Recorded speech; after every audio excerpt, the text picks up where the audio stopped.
چنانچہ اب لوگوں کی خوشی کا کوئی ٹھکانہ نہیں تھا اور خوش خوش پانی پت پہنچے اور ابو علی رحمت اللہ علیہ کی وصیت کے مطابق مبارز علی خان کے پائیں 13 رمضان کو دفن کر دیا۔ چنانچہ اس بنا پر پانی پت کے لوگ قلندر رحمت اللہ علیہ کا اصلی مزار پانی پت میں بتاتے ہیں۔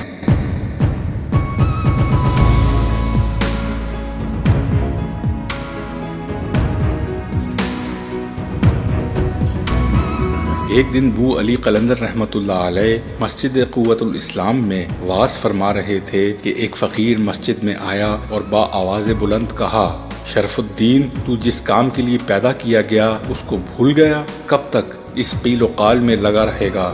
یہ کہہ کر فقیر تو چلا گیا، مگر ابو علی رحمت اللہ علیہ کے دل میں عشق الہی کا ایک شعلہ بھڑک اٹھا۔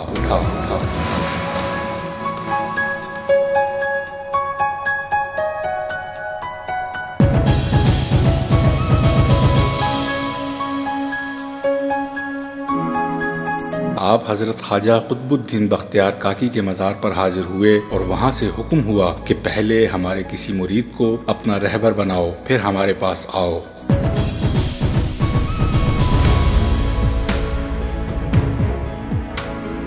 چنانچہ ابو علی رحمت اللہ علیہ حضرت شیخ شہاب الدین کے مرید ہو گئے، جو شیخ امام الدین ابدالی کے خلیفہ تھے، اور وہ شیخ بدر الدین غزنوی کے مرید جو قطب الدین بختیار کاکی کے خلیفہ تھے۔ مرید ہونے کے بعد آپ رحمت اللہ علیہ نے اپنا تمام کتب خانہ دریا میں پھینک دیا اور 12 برس تک حضرت کی گمٹی کے نیچے دریا میں کھڑے ہو کر یاد الہی میں ایسے منہمک ہوئے کہ پنڈلیوں کا گوشت مچھلیاں کھا گئیں اور آپ کو خبر تک نہ ہوئی۔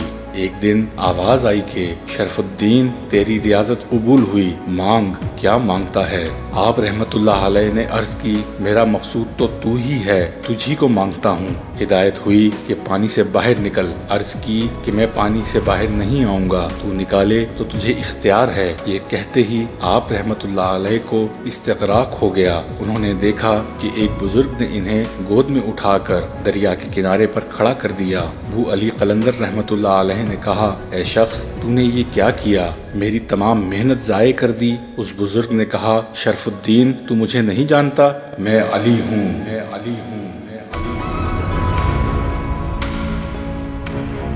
اور ید اللہ مجھی کو کہتے ہیں۔ یہ سن کر آپ رحمت اللہ علیہ حضرت علی رضی اللہ تعالی عنہ کے قدموں میں گر پڑے۔ حضرت علی رضی اللہ تعالی عنہ نے آپ کو اٹھا کر سینے سے لگایا اور کچھ ہدایات دے کر پردہ غیب میں چلے گئے۔ اسی وقت سے آپ رحمت اللہ علیہ کے بدن میں سے حضرت علی کرم اللہ وجہہ کی بو پیدا ہو گئی اور آپ ابو علی مشہور ہو گئے، مگر اب وہ بالکل مست تھے، یعنی قلندر۔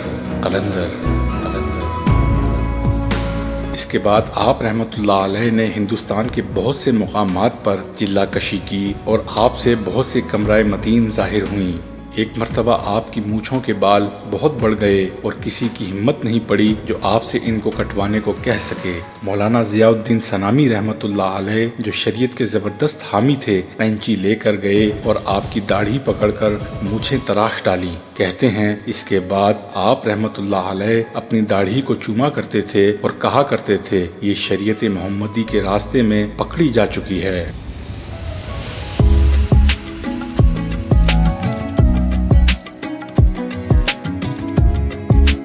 ایک مرتبہ حضرت علی احمد صابر کلیری رحمت اللہ علیہ نے اپنے خلیفہ حضرت خواجہ شمس الدین ترک رحمت اللہ علیہ کو پانی پت میں مستقل سکونت اختیار کرنے کا حکم دیا اور ارشاد فرمایا کہ پانی پت کی ولایت ان کے سپرد کی گئی ہے، وہاں جا کر قیام کرو اور اللہ تعالیٰ کے بندوں کو فیض پہنچاؤ۔ چنانچہ حضرت خواجہ شمس الدین ترک رحمت اللہ علیہ پانی پت روانہ ہو گئے۔ پانی پت پہنچ کر ایک دیوار کے سائے تلے قیام فرمایا۔ ان کی آمد کی اطلاع حضرت ابو علی قلندر رحمت اللہ علیہ کو بھی نور باطن سے ہو گئی۔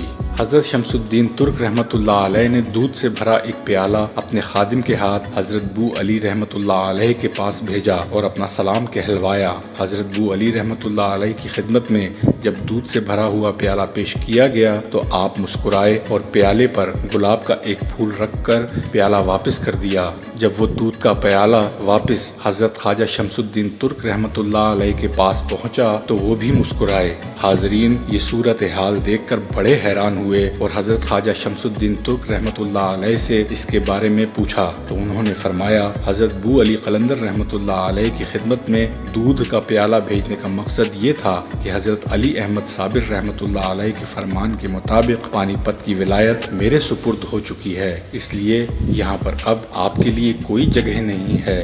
لیکن حضرت بو علی قلندر رحمۃ اللہ علیہ نے جو پھول رکھ کر واپس کیا تو اس کا مطلب یہ تھا کہ ان کا پانی پت کی ولایت سے کوئی تعلق نہ ہوگا اور وہ پانی پت میں اس طرح رہیں گے جس طرح کے دودھ بھرے ہوئے پیالے پر گلاب کا پھول۔ کچھ لوگوں نے اس کے متعلق حضرت بو علی قلندر رحمۃ اللہ علیہ سے بھی پوچھا تو آپ نے بھی وہی جواب ارشاد فرمایا۔